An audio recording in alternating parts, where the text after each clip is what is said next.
Starting on time, just like the session. That's right. That's right. Keep you guys wait. Channel 30 is plugging in. Just give us a second. Okay. They're adjusting to that shine on your forehead. Oh, you'll never Oh, jump. hey, look, man, I think yours went back a few, yeah, I think that one's receded a little bit too. In the last Better than outside there. Yeah. Tell me when you're ready, folks. Well, it's me that you're waiting for, I'm sorry. They're waiting until this is going to get set up.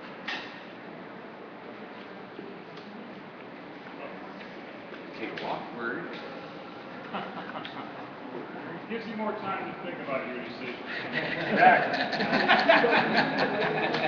Perhaps you'd like to confer with Chris Keating about your future. Because it's one standing here. Chris Seconds. Anybody else will wait? Chris is full of advice. Only to you, Ken.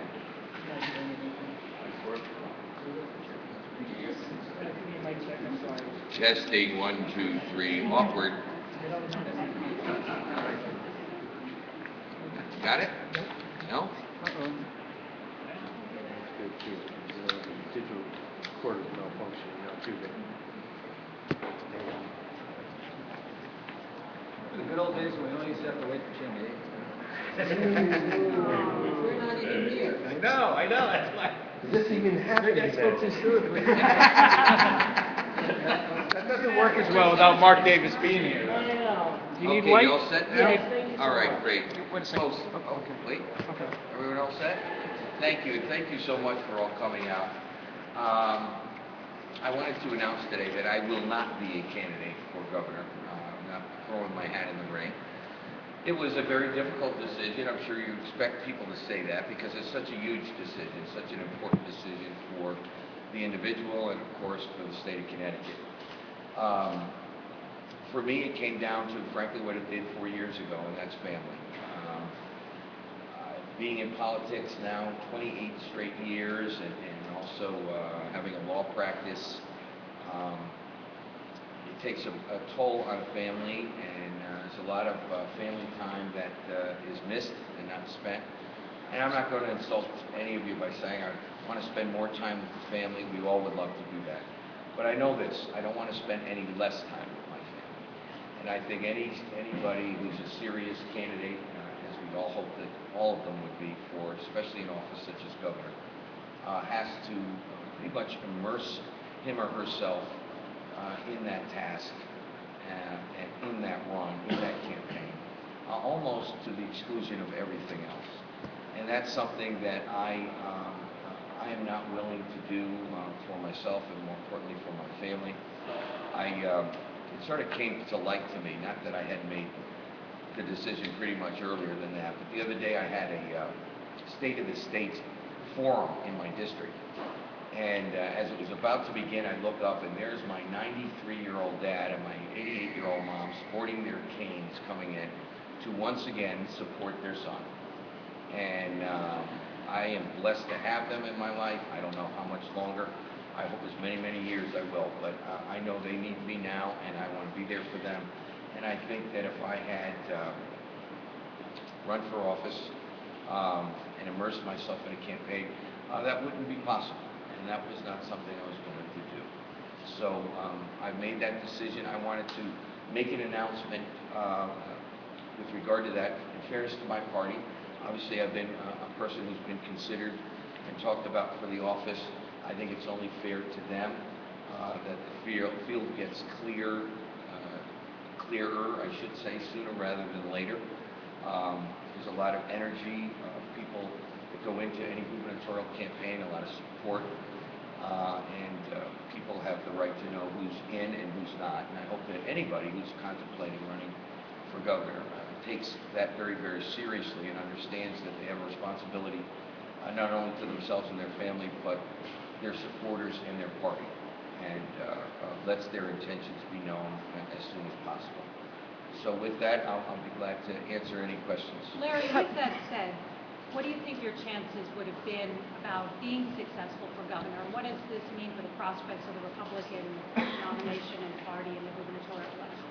Well, you could never predict what would have happened. I like my chances. I've been fortunate enough to have a great network of friends and supporters throughout the state of Connecticut. You know, any candidate running for office in either party, the first goal is to get nominated by that party. That convention takes place in May of 2014. In my party, it's about 1,200 people that will make that decision. And then from there, there's always the possibility of primaries, etc. I've enjoyed a widespread support among members of my party and others. I like my chances with regard to the nomination. I think anybody would always have an uphill battle against the incumbents, especially in Democratic state. But I think there is an excellent opportunity for change, and I mean that in the most sincerest terms, and certainly at the governor's office. Will you seek another term in the General Assembly? I haven't decided that, Mark. I usually never do until the year of the election, so in January we can have another conversation. But, you know, we're not even a quarter way done with this term. We have 18 months to go. We have certainly another legislative session.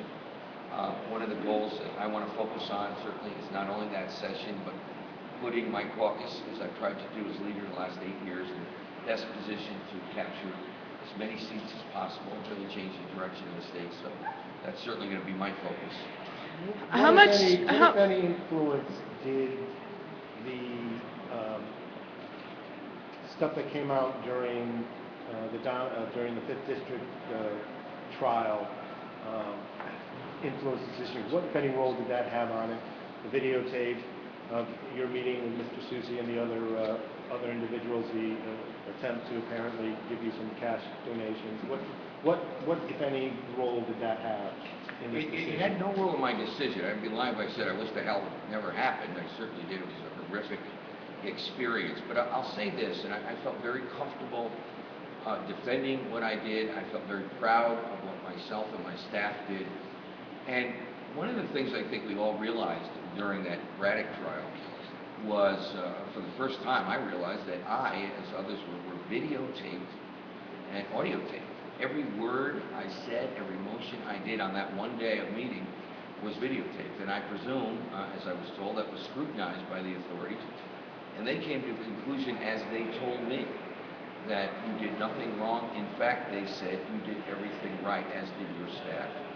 Now, obviously, they videotaped others, and they didn't come to that same conclusion.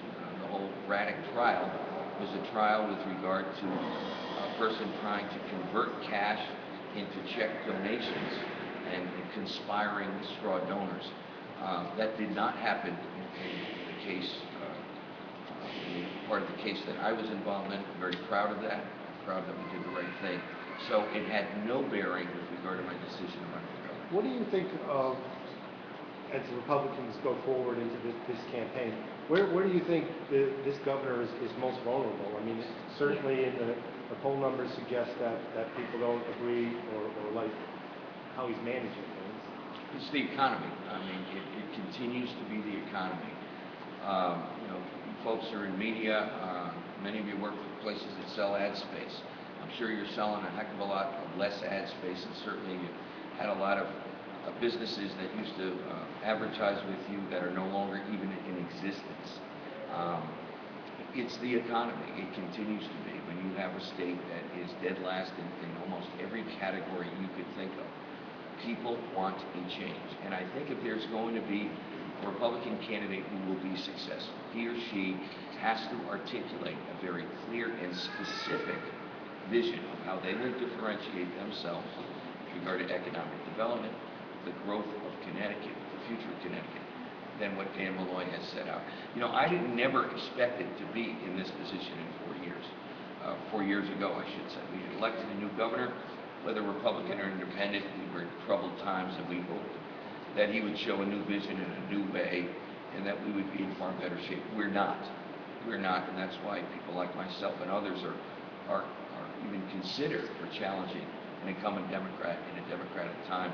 And the poll numbers show that he's not doing so well, because I think people are frustrated and do not like the road he's taken us down. That being said, anybody that hopes to be successful as a candidate for governor on the Republican side cannot just run because they're not Dan Malloy. They have to articulate a specific and clear vision for the future of the state. And I think that could bode very well for that individual and certainly the Republican Party. Well, Who they're else? going to need Democratic votes, and they're going to need independent votes, large numbers of them, to overcome the Democratic advantage here, right? I think they will, and I think, in 2010, it was a very close election, and so it certainly showed, even though party registration was almost 2-to-1 Democrat, that Democrats and independents vote for the person, and they vote for the times, and they vote for the policies, not necessarily based on party. Who else besides your family did you consult with in making this decision? I talked to a lot of people, of course, close friends, my colleagues in the House, colleagues in the Senate, people that, we all develop over a lifetime that you trust and respect their opinion. So I talked to many, many people. Do you think the field of candidates for your party is going to widen any in the next few months? It could very well, Steve. Obviously we've all heard about Senator McKinney and obviously Tom Foley. We've heard Mark Boughton. I guess now Mayor Loretti is also indicated Mayor Loretti of Shelton. And isn't Joe Visconti the only declared candidate as we speak? Yes. So you never know. However, the window for that is closing. For those who hope to participate in the public campaign finance system, it is not easy to collect $250,000 in $100 increments. It takes time, and I would advise whoever is interested in the race to get in the race soon. And saying that, not just to throw their name in, but again, I think the party and the state and the people deserve a serious candidate that is committed to running full-blown. Do you expect to endorse somebody soon or not till later? Well, first of all, there's no one to endorse right now because, again, other than Mr. Visconti, who I will not be endorsing, there is no one else in the race. So I want to see who gets in the race and certainly have conversations with them and would probably make my decision sometime in the future. One other question. Would you think about running for any other office on the state ticket? In 2014, the answer is no, other than state rep, a decision I'll make at the beginning of the year. I'm not interested in running for under ticket statewide or Congress. Or Lieutenant Governor? Or Lieutenant Governor. That's under ticket. Right, there was some back and forth with you and Mr. Foley as to whether he asked you to run for Lieutenant Governor, et cetera, et cetera. Oh, there's no back and forth. Yeah, he asked me to run for Lieutenant Governor, and I respectfully declined.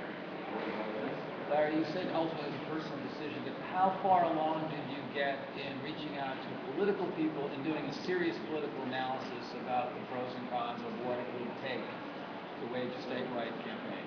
Well, I was fortunate, I guess each of you individually will weigh the significance of it, but I had many, many people who are longtime political people from various corners of the state and sometimes other states that were very encouraging of my candidacy. And I know when I eventually told them I would not be running, disappointed in that. The reason I say that, Mark, is they thought I had a very good chance of succeeding not only in the nomination but certainly in the general election. The recent Quinnipiac poll, what role did that have, or not? That had no, I mean, if you look at it, first of all, at this point, it's early enough with regard to candidates even being considered that it's name recognition. And everybody in the race is about $1 million media buy away from universal name recognition. And let's face it, obviously the poll indicated Mr. Foley had high name recognition. He should, in that he spent about $10+ million first in the Senate race, then in a governor race to be on TV. I think any candidate, as the process rolls on, is obviously going to be in a position to put forth major dollars in media buys, and that gets you name recognition. So I wasn't concerned about it. I mean, among Republicans, I think there's, 280 people, if that were questioned. I mean, 4 people one way or the other, your numbers go up or down. What it showed is, other than Mr. Foley, everyone, presumably, expectedly, had low name recognition. Do you, in terms of, you just brought up the campaign spending, how much do you think the changes that were made by the Democratic legislature and the governor had to do with the 2014 election and trying to boost his reelection chances. I think it had a lot, in fact, everything to do with just that. And the reason I say that is, obviously, just a few years back, what is it, 2005, the Democratic Party as a party, the Democratic legislature, and even candidates for governor felt a very different way. They talked about getting money out of politics, that there was too much money in politics, that negative campaigning was dominating the political scene. They did a 180 on that just a few weeks ago, that bill signed by the governor, allowing more money in, less regulation, and perpetuating and guaranteeing negative campaigning, I think, to a level we will never see. Do you think that it had anything to do with the fact that Republicans prior to the Republican Party, prior to this change in campaign finance form, was able to raise more money than the Democratic Party? You know, not that much more, but a couple $100,000 more. I'm sure that figured into their thought process. Absolutely. I think the Democrats read the polling. I know we took polling. You know, one of the things that is, I'll say, underreported, if I may, 2012 was a landslide year for Democrats, certainly nationwide, with regard to the presidency, certainly with regard to the U.S. Senate here in Connecticut. We did not lose a seat here in the House, and we didn't lose a seat in the Senate. And that might seem insignificant, but it was very significant. It was the first time in 5 presidential election cycles we had not lost a seat. And when we came within 400 votes in about a dozen races of winning those seats against a 19-point differential on the presidential level, 12-point in the Senate, and 4 out of 5 congressional races, the Democrat won by 28+%. That says something, that when folks are focusing on the state, they differentiate between a state race, what they see as a state race, which will be purely that in 2014, and a federal race as it was in 2012. Larry, the grant was not changed last time for a primary. So a publicly financed candidate who goes up against, say, Tom Foley, who is expected to self-finance, would have to live off $1.8 million plus the quote funds. How is that a realistic budget? I think it is. Listen, it was proved to be such, certainly in the Malloy-Lamont race. Mr. Lamont spent a lot of money, and Mr. Malloy spent about $1.8 million, I believe. Well, am I wrong on that? I believe, and he won. I also think, and there's many political pundits that say, if you look at the Fideli-Foley race, maybe a 4-day differential, you might be talking about certainly candidate Fideli and maybe Governor Fideli. I believe the trigger was in effect still, so the primary grant was actually doubled. I'm not sure that's the case. You may be right. I'm not sure it was. Looking back at Malloy, you said the whole thing is about the economy. In some ways, do you view it, maybe you don't, is Malloy running against himself in some ways, or is he running against the economy, or is he running against the Republicans, or all of the above? I think first he's going to have to run against himself, and what I mean by that is the governor, as candidate Malloy, made so many, as he does so well, emphatic statements about what he would do and what he would never do. And to our count, he's broken most of those promises, whether it was borrowing to pay operating expenses, the level of taxation, the amount that he did not cut from the budget, the unachieved savings in CBAC, the general economy and whole philosophy that this administration has with regard to economic development, where we're literally just giving money to companies piecemeal and having our hearts broken when they're taking our money and then taking their jobs to other states. That's something he's going to have to run against first and foremost. And then, of course, any good Republican candidate worth their salt is going to point those things out. So he's got his hands full, I'm sure. Folks, thank you so much for coming. Appreciate it. And to give you a day off. Appreciate it. Thanks.